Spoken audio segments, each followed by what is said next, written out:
नमस्कार मंडळी, तू ही रे माझा मितवा या मालिकेच्या पुढील भागात आपण असं पाहणार आहोत की राकेशने ईश्वरीला वाचवण्याचे नाटक केलेले असते। तेव्हा आत्या सर्वांसमोर ईश्वरीला म्हणते की तुझ्यासोबत राकेश होते, नाहीतर तुझं काही खरं नव्हतं। राकेशजी, तुम्ही आमच्या ईश्वरीला कधीच एकटे सोडू नका।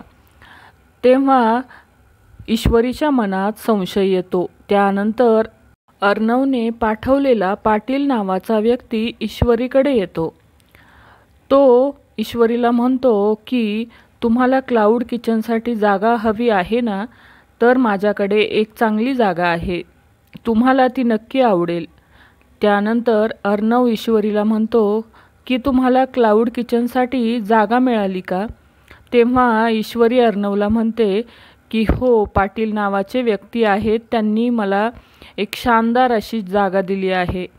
तेव्हा अर्णव देखील ईश्वरीचे खूप अभिनंदन करतो। त्यानंतर आपण असे पाहतो की राकेश हा ईश्वरीच्या आईसमोर म्हणतो की काम करणारा दुसरा असतो, पण घोड्यावर बसणारा तिसराच।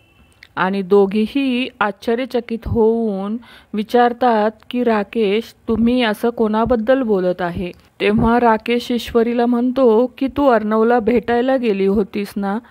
तेव्हा ती म्हणते हो। नंतर ती विचारात पडते की ती राकेशला म्हणते की तुम्हाला हे कसं माहिती? त्यानंतर राकेश शांत उभा राहतो, काहीच उत्तर देत नाही। तर ईश्वरी अर्णवच्या मदतीने क्लाउड किचन चालू करण्यात यशस्वी होईल का, हे पाहणं अतिशय रंजक असणार आहे। तर मंडळी, तू ही रे माझा मितवा या मालिकेचे नवनवीन एपिसोड पाहण्यासाठी आपल्या चॅनलला नक्की सबस्क्राईब करा। धन्यवाद।